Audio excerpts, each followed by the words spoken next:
Good morning, family and friends. My name is Sarah Hinkle, and this year I had the privilege of serving as a student body president. On behalf of the graduating class of 2015, I would like to thank the Grace faculty and staff for encouraging and teaching us these last few years. Thank you for investing in our lives and for being godly role models. I would also like to thank all family members present and those not able to make it here today. Thank you for being our link to the real world outside of the Grace community, for loving us when we ask for your opinion and then do the opposite, and for supporting us through every major and minor life decision. I'll admit, I've never been much of a crier, but I had a few moments while thinking about what to say today. The reality of graduating didn't fully hit me until I went to a budgeting seminar.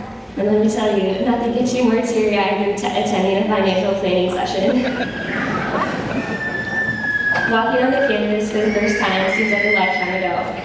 We were completely unaware of what the next 3 or 4 years would hold.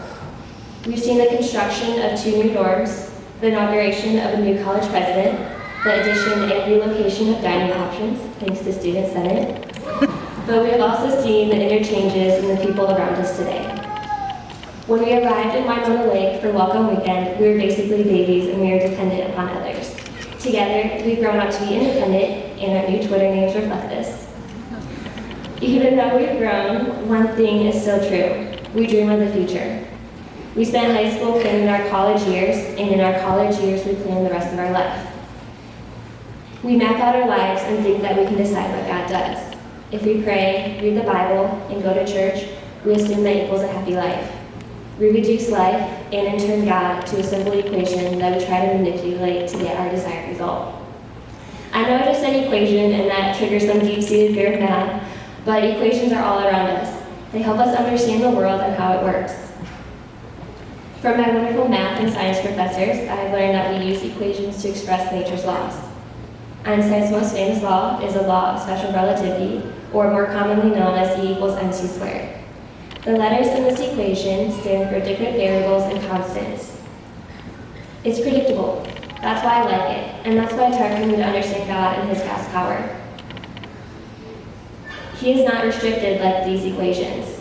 He cannot be contained. Consequently, your future is limitless. Oftentimes, we forget this. We live life in fear of the unknown, of the infinite. However, as we approach infinity, we discover that the limit does not exist. The limit does not exist to how many times God can use you in your story for His glory.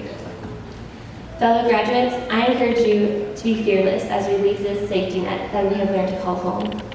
Whether we move a mile down the road or to the other side of the globe, let us follow Paul's lead in Ephesians by praying that whenever we speak, words may be given to us so that we will fearlessly make known the mystery of the gospel.